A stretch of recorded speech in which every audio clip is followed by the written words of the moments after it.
ഞാൻ എൻ്റെ ഒരു സുഹൃത്തിനെ പരിചയപ്പെടുത്താം. ആളുടെ പേര് പ്രകാശ് എന്നാണ്. പ്രകാശ് ഇലക്ട്രോണിക്സ്, പത്തനാപുരം. കുറച്ച് അത്യാവശ്യം ആൾക്കാർക്ക് അറിയാമെന്ന് തോന്നുന്നു. വളരെ നല്ല മനുഷ്യനാണ്. പഴയ ഓർമ്മകൾ ഇഷ്ടപ്പെടുന്നവരാണല്ലോ എല്ലാവരും. എല്ലാവരുടെയും വീട്ടിൽ ചിലപ്പോൾ കാണാം പഴയ എന്തെങ്കിലും ഒരു സാധനം. ചിലപ്പോൾ അതൊരു കുഞ്ഞു വിളക്കായിരിക്കാം, ചിലപ്പോൾ പഴയ ടി വി, റേഡിയോ, അങ്ങനെയുള്ള സംഭവങ്ങളൊക്കെ ആയിരിക്കാം. പഴമയെ ഇഷ്ടപ്പെടുന്നവരാണ് നമ്മളെല്ലാവരും. എൻ്റെ കയ്യിലൊരു പഴയ റേഡിയോ ഉണ്ടായിരുന്നു. അപ്പോൾ ഇതെനിക്കൊരു രീതിയിലും ഇതിൻ്റെ സ്പെയറോ കാര്യങ്ങളൊന്നും കിട്ടുന്നില്ല. ഇതിൻ്റെ സർവീസ് സെൻ്ററൊക്കെ കഴിഞ്ഞു, 10-30 വർഷം പഴക്കമുള്ളതാണ്. ഞാനങ്ങനെ അണ്ണനെ എനിക്കറിയാം, ഈ അണ്ണൻ്റെ മുന്നിൽ ഇത് കൊണ്ടു കഴിഞ്ഞാൽ, അണ്ണൻ്റെ കരങ്ങൾ അതിൽ പതിഞ്ഞാൽ അതിനകത്തൊരു കൈപ്പുണ്യം കൂടിയുണ്ട്. അത് ശരിയാവുമെന്ന് എനിക്ക് ഉറപ്പുണ്ടായതുകൊണ്ട് ഞാനത് അണ്ണൻ്റെ കയ്യിൽ കൊണ്ടുകൊടുത്ത അണ്ണനത് പണിയുമ്പോഴും, അണ്ണൻ ആ റേഡിയോ പണിയുമ്പോഴും നമ്മൾ ഒരു കൗതുകത്തോടെ തന്നെ നോക്കിയിരുന്നു പോകും. കാരണം വളരെ സൂക്ഷ്മതയോടും, കാരണം അറിയാം അതിൻ്റെ ഒരു സാധനങ്ങൾ ഇനി കിട്ടില്ല.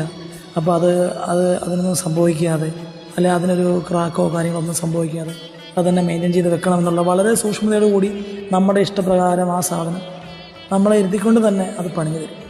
ആ പുള്ളിക്കാരൻ അത് ചെയ്യുന്നത് കാണുമ്പോൾ നമ്മൾ ഒരുപാട് പഴമയിലേക്ക് തന്നെ പോയി പോകും. അതിലൊരു പാട്ട് കേൾക്കുമ്പോഴും ഇപ്പോഴത്തെ പുതിയ ഡോൾബി ഡിജിറ്റൽ അല്ലെന്നുണ്ടെ 5.1, 7.1 പോലെയൊന്നുമല്ല.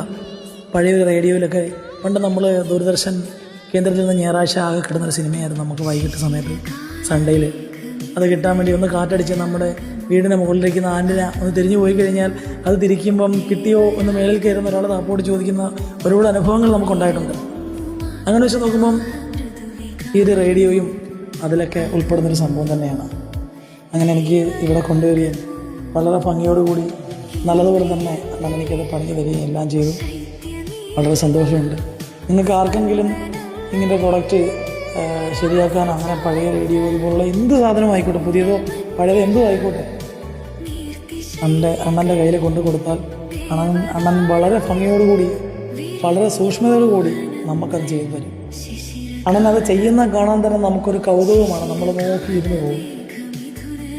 ഈ കാലത്ത് ഇങ്ങനെ ആ പഴമയെ സൂക്ഷിക്കുന്ന, അല്ലെ അതിനുവേണ്ടി ഇത്രയും മെനക്കെട്ടിരുന്ന, ഇപ്പോൾ നമ്മുടെ പുതിയ രീതിയിലുള്ള ഒരു റേഡിയോ ഒക്കെ പണിയാൻ ചിലപ്പോൾ 5-10 മിനിറ്റ് മതി. ചിലപ്പോൾ ഈ പഴയ റേഡിയോ പണിയണമെന്നുണ്ടെങ്കിൽ ചിലപ്പോൾ മണിക്കൂറുകൾ വേണ്ടി വരും. കാരണം അത് പണിയുന്നതിനകത്തോ അതിൻ്റെ സർക്യൂട്ടുകൾ കണ്ടുപിടിക്കും.